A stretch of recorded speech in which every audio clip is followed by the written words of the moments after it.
Cumprimento a todos os meus irmãos com a paz de Jesus. Seja bem-vindo ao estudo da lição da Escola Sabatina, número 10, os últimos dias. Antes de começar, vamos orar. Pai querido que estás nos céus, estamos nos introduzindo na Tua presença em adoração, porque só o Senhor é Deus no céu e na terra. Adoramos-te, Pai, Filho e Espírito Santo.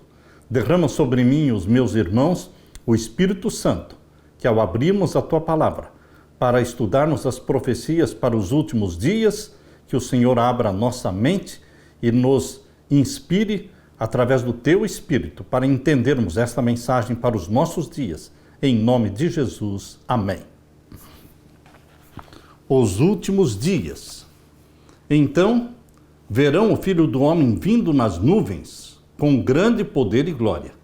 E então ele enviará os anjos e reunirá os seus escolhidos dos quatro ventos, da extremidade da terra até a extremidade do céu. Marcos 13, 26 e 27. Esta lição sobre os últimos dias é uma lição que nos anima, que nos reaviva, que nos prepara para a volta de Jesus. A lição desta semana começa com uma breve história de Marcos 12, em que Jesus fez uma declaração profunda sobre a ação de uma viúva. A parte principal da lição, no entanto, trata de Marcos 13, uma profecia sobre o destino do Templo de Jerusalém e a segunda vinda de Cristo.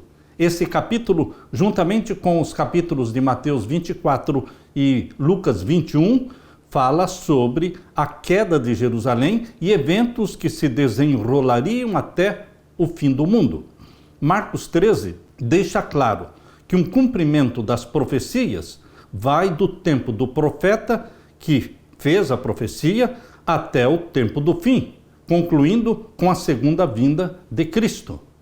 Quero chamar a atenção sua, meu querido irmão, minha querida irmã, para esta declaração aqui na lição. Vou ler novamente.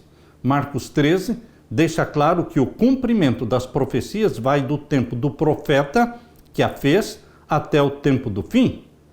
Isto significa que as profecias não podem começar antes do tempo do profeta, antes do poder reinante. Isso é exemplificado nas profecias de Daniel. As profecias de Daniel começam primeiramente com Babilônia, quando Babilônia era o poder reinante.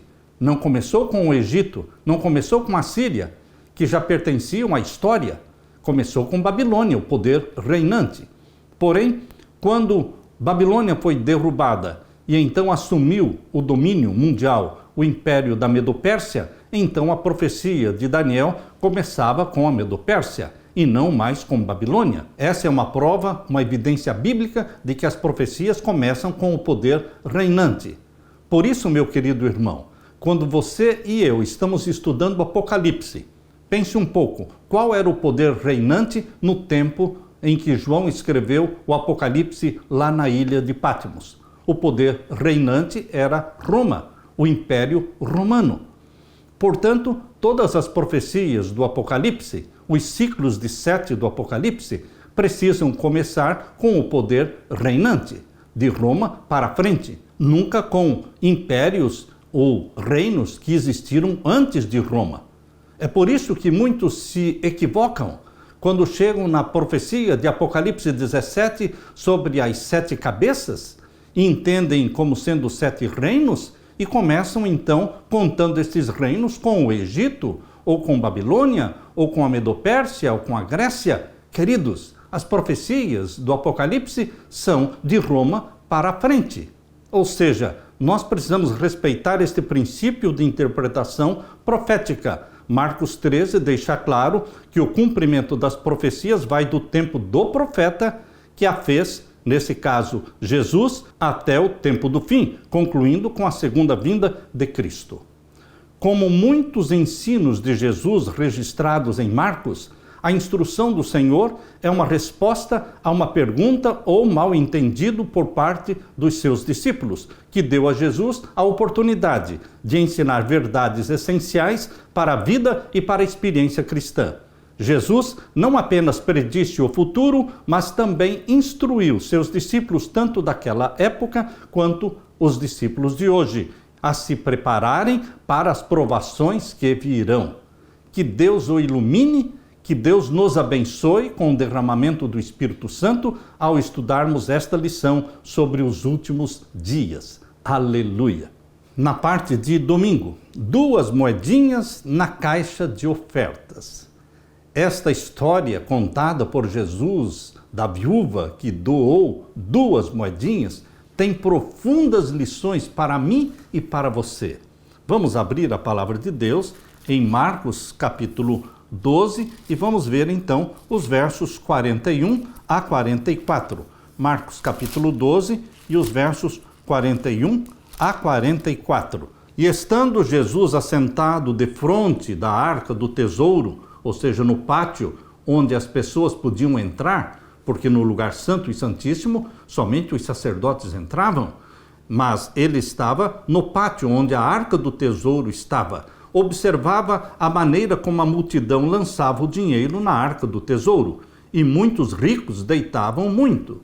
Vindo, porém, uma pobre viúva deitou 2 pequenas moedas que valiam 1 quadrante. E chamando os seus discípulos, disse-lhes: em verdade vos digo que esta pobre viúva deitou mais do que todos os que deitaram na arca do tesouro, porque todos ali deitaram do que lhes sobejava, mas esta, da sua pobreza, deitou tudo o que tinha, todo o seu sustento. Jesus valorizou a ofertinha da viúva pobre, porque ela deu com sacrifício. Ela não deu daquilo que lhe sobrava, mas deu com sacrifício. E ela deu tudo o que tinha, as 2 moedinhas. Jesus Cristo valoriza muito a intenção com a qual nós damos as nossas ofertas. Se estamos dando com sacrifício, se vai nos fazer falta, ou se estamos dando do que nos sobra. Como é o seu caso? Como acontece com você? Você dá daquilo que lhe sobra ou você dá com sacrifício? Queridos, o Templo de Jerusalém era uma bela estrutura. O monte do templo dominava a vista da cidade e as gigantescas pedras usadas em sua construção são uma maravilha até hoje, algumas delas pesando centenas de toneladas. A remodelação e expansão do templo e do monte do templo começaram no reinado de Herodes o Grande, por volta do ano 20 a.C., mas a construção levou em torno de 40 anos embelezando a estrutura, e isto foi até o ano 60 depois de Cristo. Muitos levavam grandes ofertas para depositar em um dos 13 baús localizados no pátio das mulheres, próximo ao templo. Era lá que Jesus estava sentado quando viu uma viúva se aproximar e colocar 2 moedinhas de cobre. 2 moedinhas de cobre. Queridos, portanto, a oferta daquela viúva foi bem pequena. Jesus ficou impressionado com a oferta dela. Pessoas ricas depositavam grandes somas, mas ele não comentou a respeito dessas doações dos ricos. Contudo, a oferta da viúva despertou o elogio de Jesus, que disse que ela havia doado mais do que todos os outros. Como era isso possível? Jesus observou que eles deram da sua abundância, mas ela, a viúva, deu da sua pobreza. Eles ainda tinham muito que sobrou para eles. Ela deu todo o seu sustento, o que tornou extravagante a sua dádiva, embora seu valor monetário fosse minúsculo. Essa história da viúva pobre contém uma lição profunda para você e para mim. Doar para a causa de Deus não depende das ações dos líderes para ter validade. A liderança religiosa do templo era corrupta naquele tempo. Lembre-se que a história também se repete hoje. A liderança religiosa do templo, naquele tempo, era corrupta. Mas, apesar disso, Jesus não ensinou que as ofertas poderiam ser retidas. Havendo corrupção naquele tempo, ou hoje, não é desculpa para você ou eu retermos nossas ofertas, nossos dízimos. Não é desculpa. Se já houve líderes religiosos corruptos, os daquela época estavam entre os piores. Pense em Caifás, em Anás, e Jesus também sabia disso. É verdade que os líderes têm a responsabilidade sagrada de usar os recursos de acordo com a vontade de Deus, mas, mesmo que o não façam, aqueles que doam para a causa de Deus ainda serão abençoados em suas doações, como aquela mulher viúva foi abençoada. Por outro lado, se retermos o dízimo ou as ofertas, quando os líderes cometem equívocos, enganos ou desvios, ou quando são corruptos, isso significa que estamos vinculando a doação às ações deles, em vez de entregar em agradecimento a Deus. Por mais tentador que seja fazer isso, está errado. Deveremos doar. Se alguém desviar, se alguém for corrupto no uso dos dízimos das ofertas, o pecado será daquela pessoa. Mas você não vai justificar o seu pecado de reter o dízimo ou as ofertas por causa do pecado do outro. Quando nós somos fiéis, Deus registra no céu a nossa fidelidade. Não importa o uso que fizeram daquele dinheiro que nós doamos. Nossas doações são registradas no céu, independentemente do uso que farão dela. Deus considera a sua intenção, o seu coração ao doar. Qual é a importância de ser fiel nas contribuições para a obra do Senhor? Faça um plano de fidelidade a Deus no santo dízimo, 10% das suas entradas. E faça um plano também de pacto, uma oferta em porcentagem. Eu tenho um plano de porcentagem para as minhas ofertas. O dízimo já vem estabelecido por Deus, 10%. A oferta é voluntária no sentido de que você escolhe a sua porcentagem. Você pode escolher 10% para a sua oferta, ou mais, ou menos de 10%. Aquilo que você propõe no seu coração, Deus aceita, porque é uma oferta voluntária. Aleluia! Na parte de segunda-feira, não ficará pedra sobre pedra. Estas palavras foram muito duras para os discípulos ouvirem da boca de Jesus, porque eles se orgulhavam do templo, era o orgulho da nação, era um ponto de referência, era um símbolo da bênção de Deus. E quando Jesus falou não ficará pedra sobre pedra, os discípulos ficaram chocados. Abra sua Bíblia e vamos ler em Marcos capítulo 13, vamos ler então o verso 1 até o verso 13. E saindo ele do templo, disse-lhe um dos seus discípulos: Mestre, olha que pedras e que edifícios. Chamaram a atenção de Jesus para a estrutura do templo. E o verso 2, respondendo Jesus, disse-lhe: Vês estes grandes edifícios? Não ficará pedra sobre pedra que não seja derribada. E assentando-se ele no monte das oliveiras, defronte do templo, Pedro e Tiago e João e André lhe perguntaram em particular: Dize-nos, quando serão essas coisas? E que sinal haverá quando todas elas estiverem para se cumprir? E Jesus, respondendo-lhes, começou a dizer: Olhai, que ninguém vos engane, porque muitos virão em meu nome, dizendo, eu sou o Cristo, e enganarão a muitos. E quando ouvirdes de guerras e de rumores de guerras, não vos perturbeis, porque assim deve acontecer, mas ainda não será o fim. Porque se levantará nação contra nação e reino contra reino, e haverá terremotos em diversos lugares, e haverá fomes.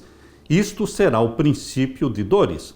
Mas olhai por vós mesmos, porque vos entregarão aos concílios e às sinagogas, sereis açoitados, sereis apresentados ante presidentes e reis, por amor de mim, para lhes servir de testemunho. Mas importa que o evangelho seja primeiramente pregado em todas as gentes. Quando, pois, vos conduzirem para vos entregarem, não estejais solícitos de antemão pelo que haveis de dizer, mas o que vos for dado naquela hora, isso falai. Porque não sois vós os que falais, mas o Espírito Santo. E o irmão entregará à morte o irmão, e o pai o filho, e levantar-se-ão os filhos contra os pais, e os farão morrer. E sereis aborrecidos por todos por amor do meu nome. Mas quem perseverar até o fim, esse será salvo. Queridos, estas preciosas palavras de Jesus Cristo precisam ser entendidas. Como vimos, o templo era uma estrutura surpreendente, Flávio Joséfo, historiador que viveu no tempo dos apóstolos, ele observou que o pórtico real localizava-se no lado sul do complexo e tinha 162 pilares, cada um dos quais precisava de 3 homens de mãos dadas para envolvê-lo. Mas Jesus disse que tudo aquilo seria destruído. Tal profecia a respeito daquela estrutura soaria ao ouvinte como o fim do mundo. A visão que tinha perante si era realmente bela, mas ele disse com tristeza: eu vejo tudo isso. Os edifícios são realmente maravilhosos. Vocês apontam para essas paredes como sendo aparentemente indestrutíveis. Mas escutem as minhas palavras. Virá o dia em que não ficará aqui pedra sobre pedra que não seja derribada. Os discípulos queriam saber quando se cumpriria a predição de Jesus. Por isso, Pedro, Tiago e João e André perguntaram a Jesus qual seria o tempo em que todas essas coisas aconteceriam e qual seria o sinal quando estivesse para acontecer. Em Marcos, capítulo 13, versos 5 a 13, é surpreendente que Jesus não passou a maior parte do tempo descrevendo a queda de Jerusalém, mas alertando os discípulos sobre o que poderiam esperar no ministério deles de estabelecer a igreja cristã. Não seria fácil para eles. Os seguidores de Cristo seriam perseguidos e julgados. Jesus deixou isso claro. E alguns seriam mortos, mas em meio a tudo isso, Jesus indicou que ainda não seria a hora. Eles não deveriam ser enganados por conflitos. Além disso, o Espírito Santo lhes daria as palavras para falar na hora certa, mesmo quando a família e os amigos os abandonassem. A conclusão destas palavras introdutórias da profecia de Jesus é que o povo de Deus, você e eu, não deveremos temer turbulências e provações, porque elas virão, mas não estaremos sozinhos. Nós devemos ficar vigilantes, porque o Espírito de Deus nos guiará em meio às dificuldades. Você já foi provado por seguir a Jesus? Se você não foi provado, você será. Todos nós passamos pela fornalha das aflições. Se você ainda não foi provado, entenda que você o será. Mas agarre-se a Jesus Cristo.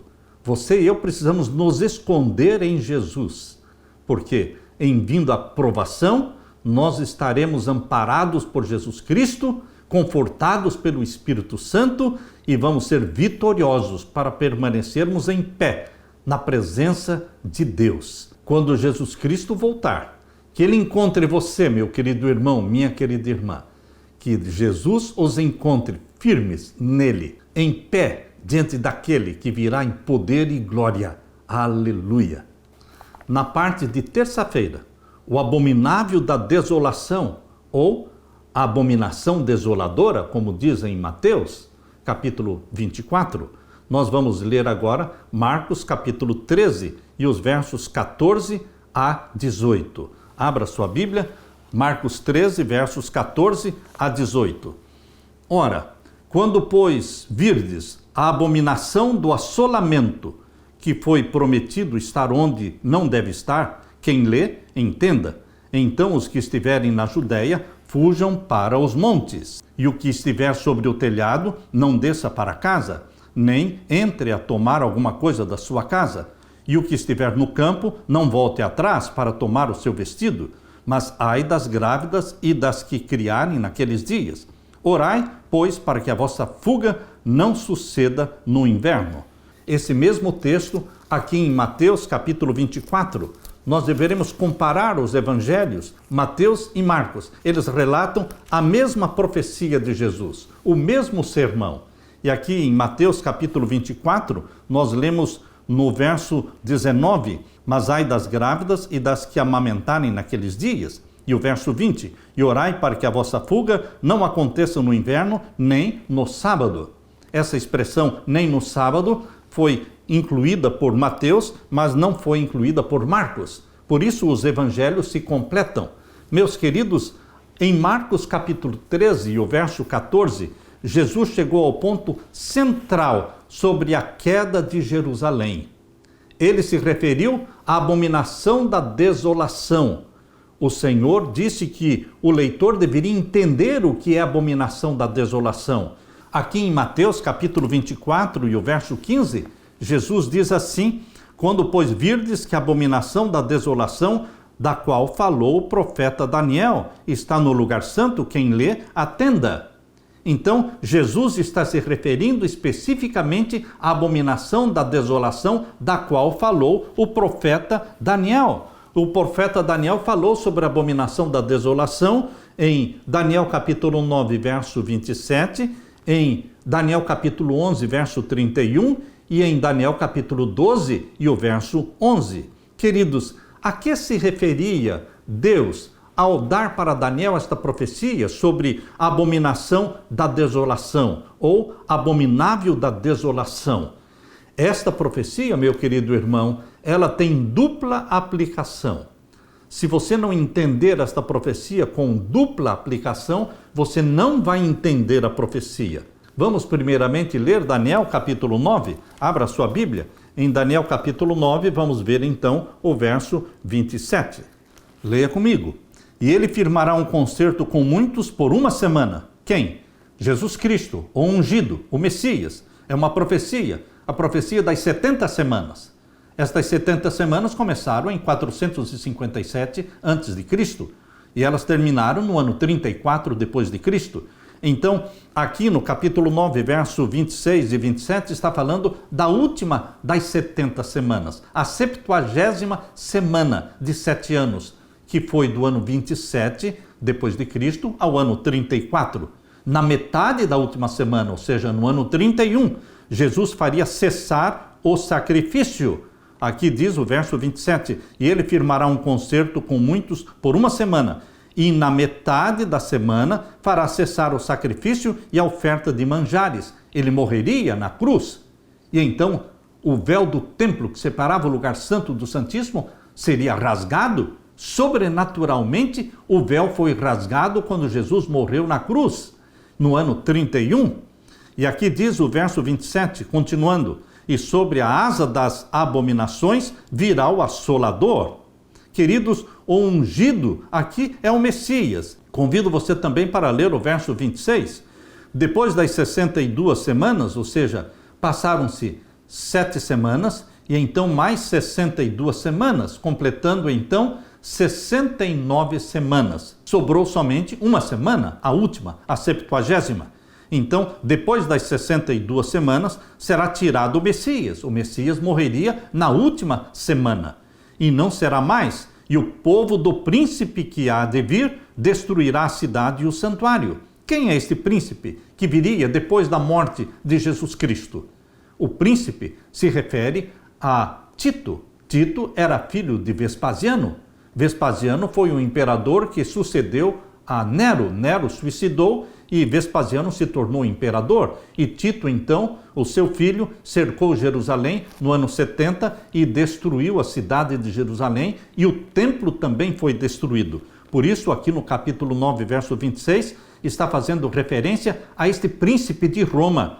E depois das 62 semanas, será tirado o Messias e não será mais. E o povo do príncipe que há de vir destruirá a cidade e o santuário. Isto aconteceu no ano 70. E o seu fim será como uma inundação, e até ao fim haverá guerra. Estão determinadas assolações.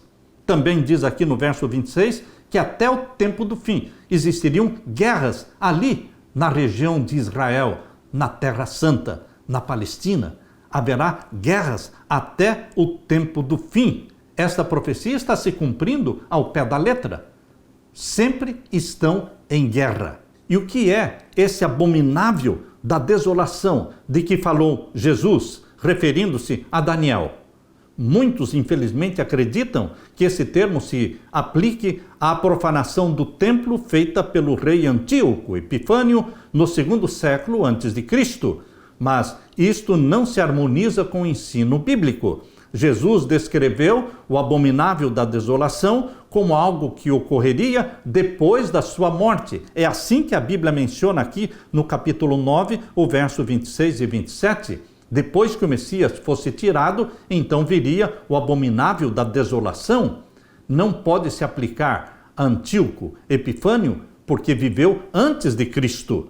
Isso não se harmoniza com o ensino bíblico. A abominação desoladora também é mencionada em Daniel capítulo 11 e o verso 31. E sairão a ele uns braços, falando do rei do norte, sairia ao rei do norte, o poder papal, uns braços, os braços do poder civil, que profanarão o santuário e a fortaleza. O rei do norte, o papado, lançaria a mão dos poderes civis, auxiliado pelos Estados Unidos da América do Norte. Eles vão impor leis que profanam o santuário, anulando a lei de Deus na face da terra. Quando o decreto dominical for implantado, eles estarão anulando o santuário celestial, o Santíssimo do Santuário Celestial, onde está a Arca do Concerto, com os 10 mandamentos mostrados ali em Apocalipse capítulo 11, verso 19. Lá está a Arca do Concerto e os 10 mandamentos. Queridos, quando for implantada a lei dominical, por sugestão do poder papal e com o apoio das leis civis, com o apoio dos Estados Unidos da América do Norte, então se cumprirá esta profecia de Daniel capítulo 11, verso 31. O rei do norte, o poder papal, sairão a ele uns braços, os braços do poder civil, que profanarão o santuário, destruindo a lei de Deus, implantando o quê? Implantando a abominação desoladora, estabelecendo a abominação desoladora. Você tem que ligar uma coisa com a outra. A abominação desoladora seria implantada, confirmando o ataque contra o santuário de Deus, o santuário celestial. Queridos, a abominação da desolação tem dupla aplicação. Quando você lê Mateus capítulo 24, Mateus capítulo 24, verso 15, uma passagem paralela a Marcos capítulo 13, verso 14. Aqui diz, e quando pois virdes que a abominação da desolação de que falou o profeta Daniel está no lugar santo, quem lê, atenda.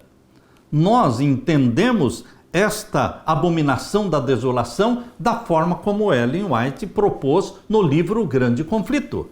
No livro Grande Conflito, na página 26. O livro Grande Conflito, na página 26, nós lemos assim: E o Salvador advertiu aos seus seguidores: quando, pois, virdes que a abominação da desolação, de que falou o profeta Daniel, está no lugar santo, quem lê, atenda. Então os que estiverem na Judéia, fujam para os montes. Mateus 24, 15 e 16, Lucas 21, 20. Quando os estandartes idolátricos dos romanos fossem arvorados em terra santa, a qual se estendia por alguns estádios fora dos muros da cidade. Então os seguidores de Cristo deveriam achar segurança na fuga.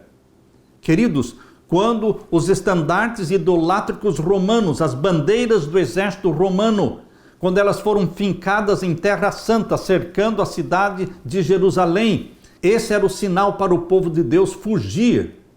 Quando os estandartes idolátricos romanos fossem arvorados em terra santa, essa seria a evidência de achar segurança na fuga. Quando fosse visto o sinal de aviso, os que desejavam escapar não deveriam se demorar. Essa foi a interpretação dada por Jesus.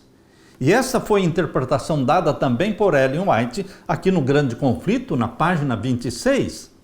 Porque aqui no Mateus capítulo 24, verso 16... diz, então os que estiverem na Judéia fujam para os montes. Verso 17, quem estiver sobre o telhado, não desça a tirar alguma coisa da sua casa. Estava Jesus se referindo ao cerco de Jerusalém. Isso aconteceu no ano 70, quando Jerusalém foi cercada e a cidade foi destruída e o templo também. Então, meu querido irmão, a abominação da desolação, da qual falou Daniel, tem dupla aplicação. Primeira, se refere ao exército romano, Roma imperial. Roma imperial cercou a cidade de Jerusalém e o povo de Deus. O primeiro cerco foi retirado. E então este era o sinal para o povo de Deus fugir. E então veio o segundo cerco, no ano 70, e então Jerusalém foi destruída. Porém, nenhum dos seguidores de Jesus, nenhum morreu na destruição de Jerusalém, porque todos eles fugiram. Queridos, a interpretação desse texto, a abominação da desolação, foi dada por Jesus e confirmada por Ellen White no Grande Conflito, página 26. Porém, a serva de Deus, profetisa de Deus, ela diz que esta abominação da desolação tem dupla aplicação. Abra agora o grande conflito na página 36. O grande conflito na página 36. Nós estamos falando do primeiro capítulo do livro Grande Conflito. Na página 36 diz assim: a profecia do Salvador, relativa aos juízos que deveriam cair sobre Jerusalém, há de ter outro cumprimento. Você está prestando atenção no que Deus falou através da sua serva? A profecia do Salvador, relativa aos juízos que deveriam cair sobre Jerusalém, ou seja, da abominação da desolação, há de ter outro cumprimento, do qual aquela terrível desolação não foi senão tênue sombra. Na sorte da cidade escolhida, podemos contemplar a condenação de um mundo que rejeitou a misericórdia de Deus e calcou a pés a sua lei.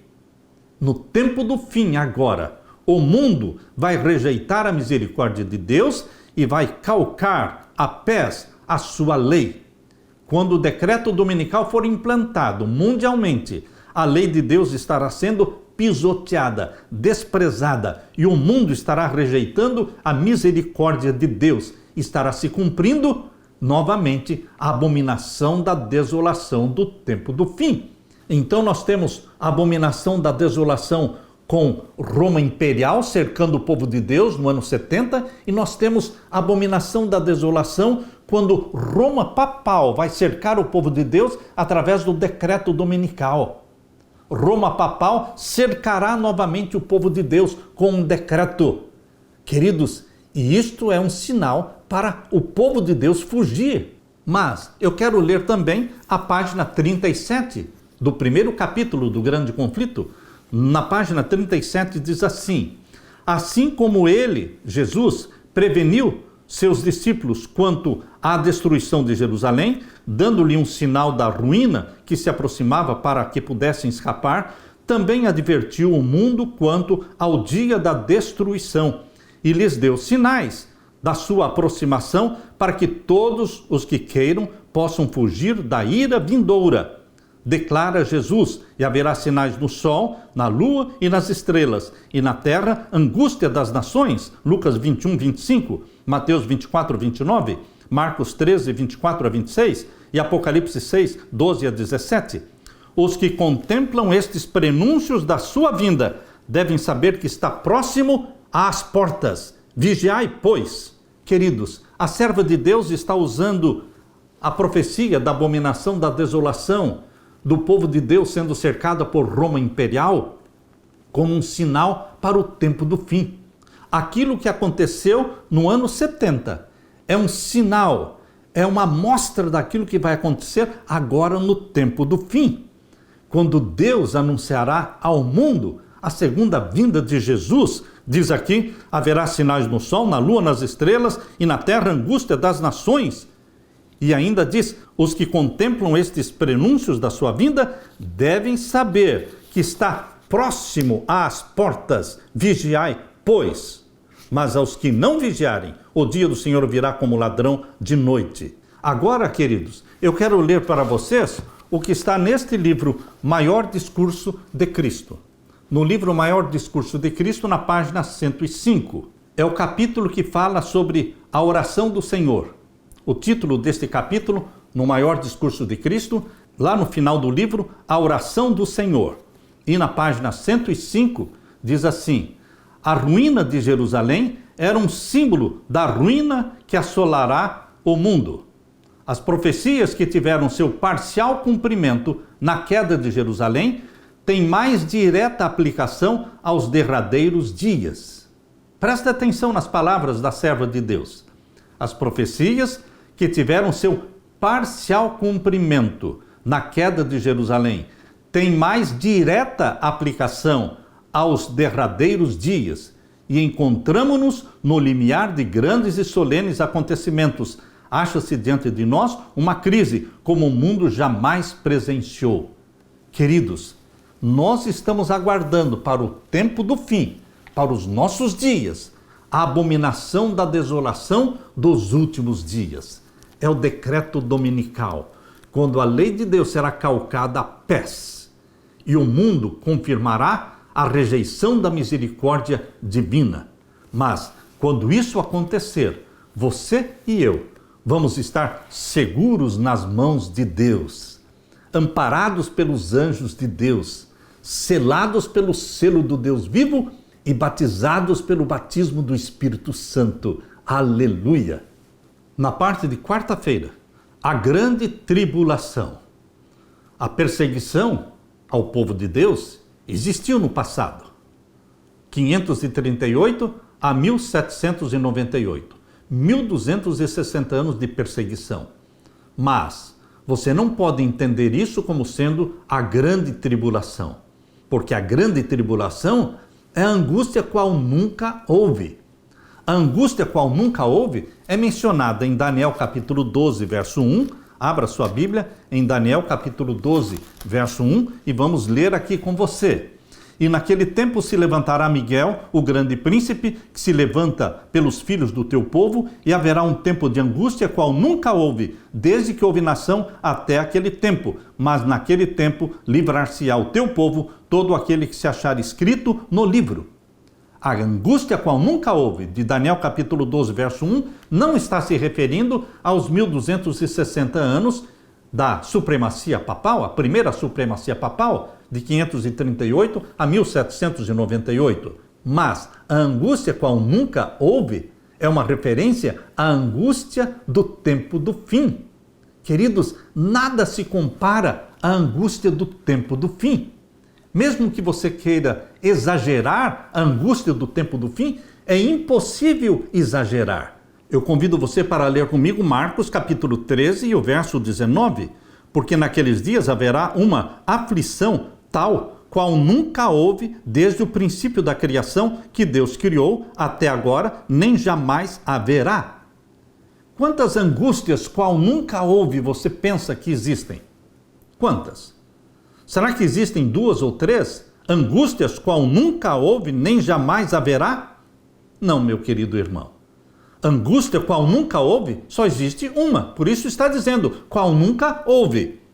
Porque naqueles dias haverá uma aflição tal, qual nunca houve, desde o princípio da criação que Deus criou, até agora, nem jamais haverá. Ou seja, não vai se repetir 2 vezes a mesma angústia qual nunca houve. É uma vez só. Nós entendemos que existiu uma angústia, uma perseguição ao povo de Deus durante a primeira supremacia papal, de 1260 anos, mas não se compara à angústia intensa que haverá agora no tempo do fim, quando a lei dominical for implantada mundialmente e o papado recuperar a supremacia perdida. Entendamos, queridos, que a história vai se repetir. A supremacia papal vai se repetir agora no tempo do fim, começando com a lei dominical. Queridos, nesse tempo da angústia final é que Jesus Cristo está se referindo aqui, capítulo 13, verso 19. Mas você pode estar perguntando, pastor Samuel, nós não podemos aplicar isso também para a Idade Média? Pode. Nós podemos aplicar essa angústia qual nunca houve, em Marcos capítulo 13, verso 19, para a Idade Média? Podemos.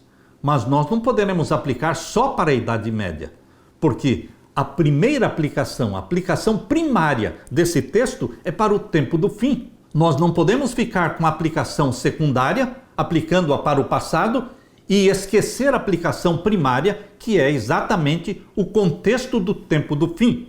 Por isso, meu querido irmão, nós podemos comparar Marcos capítulo 13, verso 19, com Mateus capítulo 24 e também com Daniel capítulo 12, verso 1, quando você compara esses 3 versos, Marcos capítulo 13, verso 19, Mateus capítulo 24 e o verso 21 e 22, e você compara também com Daniel capítulo 12, verso 1, você entende que estão falando, os 3 versos mencionados estão falando da mesma angústia qual nunca houve. E a aplicação primária é para o tempo do fim. Podemos aplicar esses versos para a Idade Média, a supremacia papal da Idade Média? Podemos. Mas desde que não esqueçamos a aplicação principal, que é agora para os nossos dias. Leia comigo, Mateus 24, verso 21 em diante. Porque haverá então grande aflição como nunca houve. É a mesma mensagem, é a mesma palavra. Porque haverá então grande aflição como nunca houve desde o princípio do mundo até agora, nem tampouco há de haver. Não podem existir duas aflições como nunca houve, porque aqui diz nem tampouco há de haver. Vai acontecer uma vez só. Então, queridos, a forma correta de entendermos é que existiu uma perseguição grande ao povo de Deus na primeira supremacia papal na Idade Média. Mas a maior, chamada de angústia, qual nunca houve e jamais haverá, se aplica para o tempo do fim, a partir do decreto dominical, quando ninguém poderá comprar e nem vender, somente os que receberem o sinal da besta poderão comprar e vender, mas o povo de Deus selado pelo selo do Deus vivo não poderá comprar nem vender, vão viver pela palavra de Deus, vão viver pela misericórdia de Deus. Convido você para ler então Marcos capítulo 13, verso 20. E se o Senhor não abreviasse aqueles dias, nenhuma carne se salvaria, mas por causa dos escolhidos que escolheu, abreviou aqueles dias. Sim, queridos, a perseguição da Idade Média, de 1260 anos, ela foi abreviada. Essa perseguição não foi intensa até 1798. Ela diminuiu em intensidade antes, com a Reforma Protestante. Porém, queridos, agora no tempo do fim, nós vamos ter outra supremacia papal. A supremacia papal do tempo do fim também será abreviada. Diz aqui em Mateus capítulo 24 e o verso 22. E se aqueles dias não fossem abreviados, nenhuma carne se salvaria, mas por causa dos escolhidos serão abreviados aqueles dias. Então, se alguém vos disser, eis aqui o Cristo está aqui ou está ali, não lhe deis crédito. Por amor aos escolhidos, a perseguição agora no tempo do fim será abreviada. Não pense numa perseguição agora no tempo do fim de 1260 anos. Ninguém sobreviveria. O povo de Deus desapareceria da face da terra se novamente uma perseguição de 1260 anos surgisse agora no tempo do fim.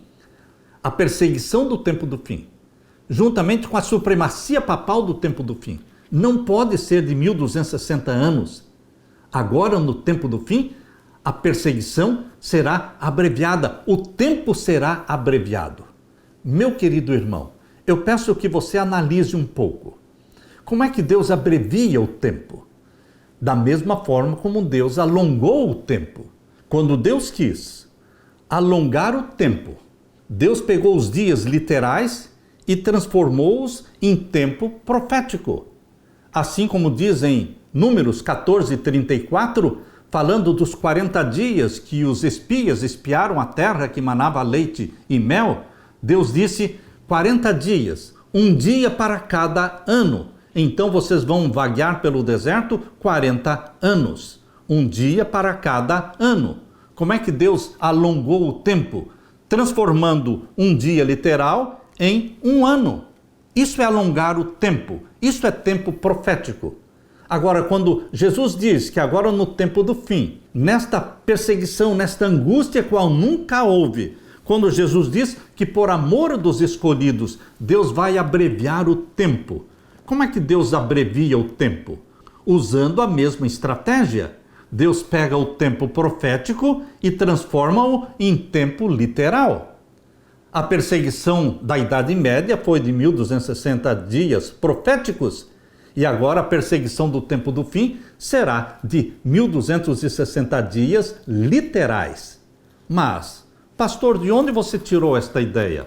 Queridos, Deus fala claramente em Apocalipse capítulo 13, em Apocalipse capítulo 13, verso 5, quando fala da última supremacia papal, fala que o papado dominará o mundo após a cura da ferida mortal.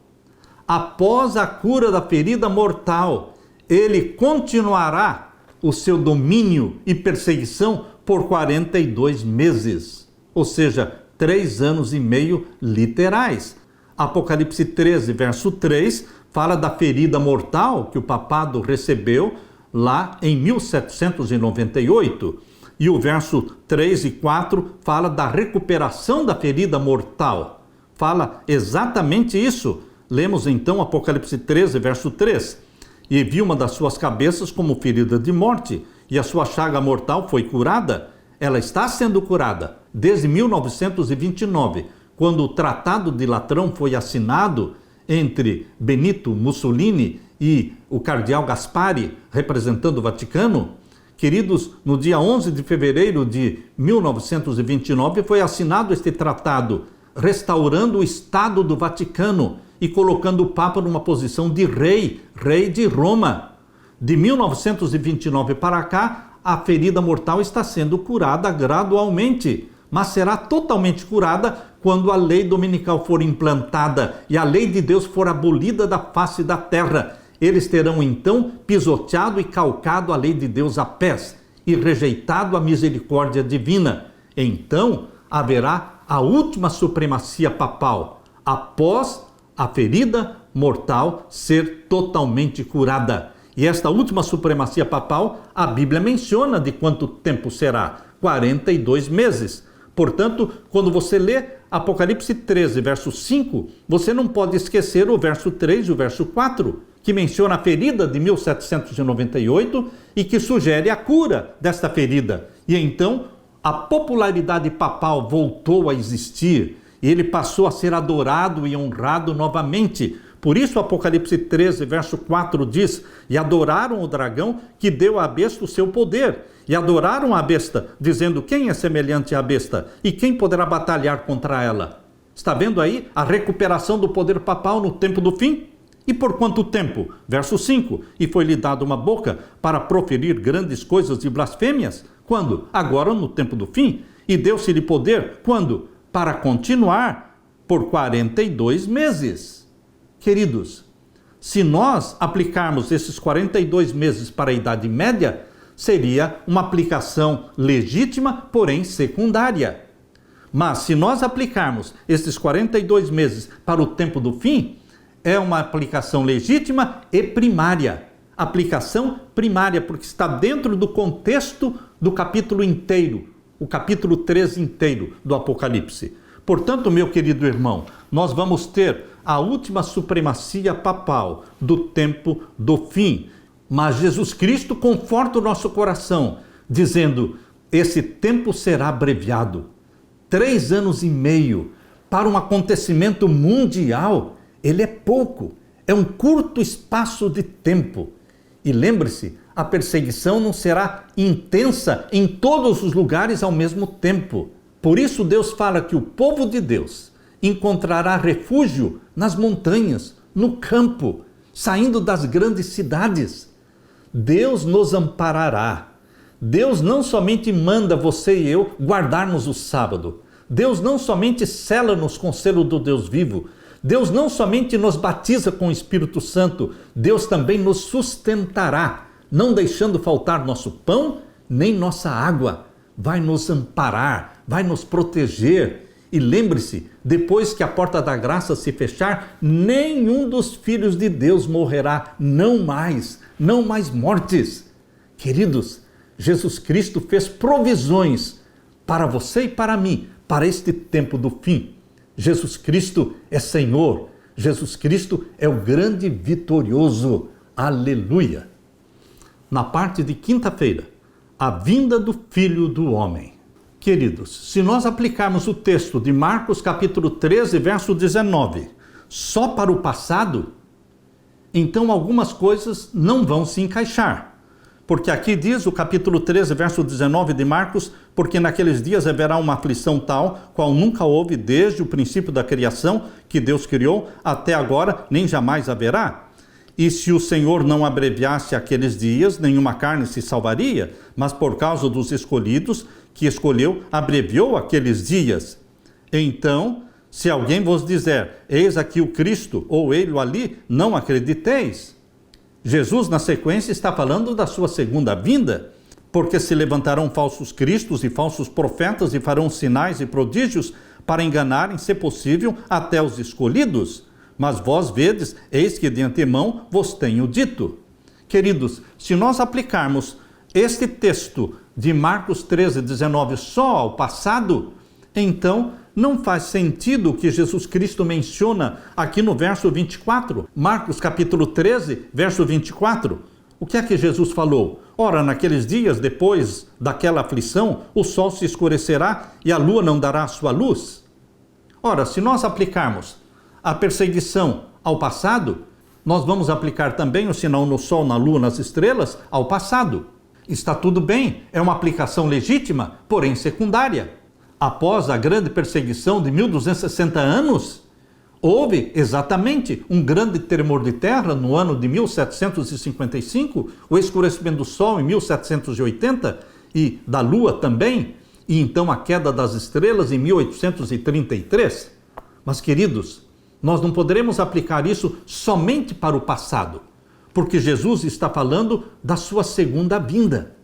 E já se passaram muitas décadas, muitos anos, e Jesus ainda não veio. Então existe um cumprimento escatológico para esta profecia, porque Jesus disse que aqueles que assistissem esses sinais do sol, na lua, nas estrelas, eles não morreriam, não passaria esta geração até que tudo se cumpra. Leia comigo, Marcos capítulo 13, verso 24 em diante. Ora, naqueles dias, depois daquela aflição, o sol se escurecerá e a lua não dará a sua luz, e as estrelas cairão do céu, as forças que estão nos céus serão abaladas, e então, vejam a sequência, uma sequência rápida, e então verão vir o Filho do Homem nas nuvens, com grande poder e glória. Aqui não está dizendo 150 anos depois, 200 anos depois, verão o Filho do Homem vir nas nuvens? Queridos, nós precisamos entender que existe uma aplicação secundária, aplicando-a para o passado, e uma aplicação primária, que é o contexto do tempo do fim. Por quê? A geração que assistir o sinal no sol, na lua, das estrelas, também assistirá à segunda vinda de Jesus. Aleluia! E então verão vir o Filho do Homem nas nuvens, com grande poder e glória, e ele enviará os seus anjos e ajuntará os seus escolhidos desde os quatro ventos, da extremidade da terra até a extremidade do céu. Aprendei, pois, a parábola da figueira. Quando já o seu ramo se torna tenro e brota folhas, bem sabeis que já está próximo o verão. Assim também vós, quando virdes sucederem estas coisas. Que coisas? Sinal no sol, na lua, nas estrelas. Quando vocês verem estes sinais, diz aqui o verso 29, assim também vós, quando virdes sucederem estas coisas, sabei que já está próximo às portas. Na verdade vos digo que não passará esta geração. Que geração? A geração que assistir a estes sinais. Também assistirá à segunda vinda de Jesus. Queridos, nós precisamos entender estas profecias com dupla aplicação. Assim como a abominação da desolação se aplicava à Roma imperial, primeiramente, e se aplica também à Roma papal no tempo do fim, queridos, nós temos que entender que os sinais no sol, na lua, nas estrelas, ocorreram no passado, na aplicação secundária, avisando a chegada do juízo dos mortos, que foi em 1844, mas se aplica agora ao tempo do fim, anunciando a chegada do juízo dos vivos. Esses sinais vão se repetir anunciando a chegada do juízo dos vivos, conforme diz Apocalipse capítulo 6. Apocalipse capítulo 6 está falando do juízo dos vivos. Abra sua Bíblia e leia comigo Apocalipse 6, verso 12 em diante. E havendo aberto o sexto selo, olhei, e eis que houve um grande tremor de terra, e o sol tornou-se negro como saco de cilício, e a lua tornou-se como sangue, e as estrelas do céu caíram sobre a terra, como quando a figueira lança de si os seus figos verdes, abalada por um vento forte. E o céu retirou-se como um livro que se enrola, e todos os montes e ilhas foram removidos dos seus lugares. Queridos, isto vai se cumprir agora no tempo do fim, antes de ser aprovada a lei dominical. Por quê? Quando a lei dominical for aprovada, todos terão que saber no mundo inteiro o que é o sábado e o que é o domingo. Qual a diferença entre sábado e domingo? O mundo todo, o mundo cristão e o mundo pagão. A China, o Japão, a Índia, todas as religiões do mundo, sejam cristãs, sejam pagãs, elas terão que entender a diferença entre sábado e domingo para poderem fazer uma decisão inteligente a favor do sábado ou a favor do domingo. E como é que Deus vai anunciar no mundo inteiro que chegou o tempo do fim e que o sábado é o dia do Senhor e não o domingo? Como é que o mundo todo vai ficar sabendo? Deus vai ajudar, usando esses sinais majestosos no céu. As potências do céu serão abaladas no sexto selo. Queridos, esta é uma aplicação primária, aplicada escatologicamente para os nossos dias. Isto vai se cumprir. Se alguém disser para você que isto não vai se cumprir novamente agora, no tempo do fim, você diga, espere para ver. Mas espere orando, espere vigiando, porque isto vai se cumprir. Existe uma aplicação escatológica para os sinais no sol, na lua e nas estrelas, quando ilhas e montes vão se mover dos seus lugares e o céu vai se recolher como um pergaminho e o povo de Deus será selado pelo selo do Deus vivo, exatamente como está no sexto selo. O sexto selo fala do selo do Deus vivo sendo aplicado na testa do povo de Deus. Apocalipse capítulo 7, verso 2, verso 3 e verso 4, está falando do selo do Deus vivo, primeiramente aplicado nos 144 mil, e depois aplicado na grande multidão que ninguém podia contar. Apocalipse 7, verso 9, fala da multidão que ninguém podia contar. E então eles passarão juntos a seara e as primícias. 144 mil e a grande multidão passarão juntos pela grande tribulação. Não está falando da grande tribulação da Idade Média, está falando da grande tribulação do tempo do fim, depois do selamento do povo de Deus. Depois que os ímpios forem selados pelo sinal da besta, haverá uma grande tribulação. Apocalipse capítulo 7 e o verso 13 e 14. E um dos anciãos me falou dizendo, estes que estão vestidos de vestidos brancos, quem são e de onde vieram? E eu lhe disse, Senhor, tu sabes. E ele me disse, estes são os que vieram da grande tribulação e lavaram seus vestidos e os branquearam no sangue do Cordeiro. Como é que você vai aplicar esta expressão aqui do verso 14 de Apocalipse 7, a grande tribulação, somente lá para o tempo do passado? Para os 1260 anos da primeira supremacia papal? Não, meu querido irmão. Isso se aplica principalmente, não somente, mas principalmente para a última supremacia papal, para a angústia qual nunca houve, chamada de grande tribulação. E nesta grande tribulação, primícias, 144 mil, e a grande multidão que ninguém podia contar, atravessam juntos, porém, selados pelo selo do Deus vivo e batizados pelo Espírito Santo. Aleluia! Que Deus te conforte com esta mensagem, que Deus te fortaleça, que Deus derrame o Espírito Santo sobre mim e sobre você, e fortaleça a nossa fé, para ficarmos em pé diante do Filho do Homem, dizendo, este é o nosso Deus a quem aguardávamos. Aleluia! Deixe-me orar com você. Pai querido que estás nos céus, obrigado pelas profecias da Tua palavra. Obrigado pelas profecias de Daniel. Obrigado pelas profecias do Apocalipse. Obrigado pelas profecias de Mateus 24, de Marcos capítulo 13, de Lucas capítulo 21. Que o Senhor nos ajude a entender, Pai, que existem duas aplicações, a aplicação para o passado e a aplicação para o tempo do fim. A história se repete, a história vai se repetir. Que o Senhor derrame o Espírito Santo sobre nós. O batismo do Espírito Santo vai se repetir. Naquele tempo, o batismo foi chamado de chuva temporã. Agora o batismo do Espírito Santo será chamado de batismo da chuva serôdia. A história se repete. Que o Senhor derrame sobre nós o Espírito Santo e nos abençoe. Em nome de Jesus pedimos. Amém e amém. Deixo com você, meu irmão, minha irmã, a paz de Jesus. Amém.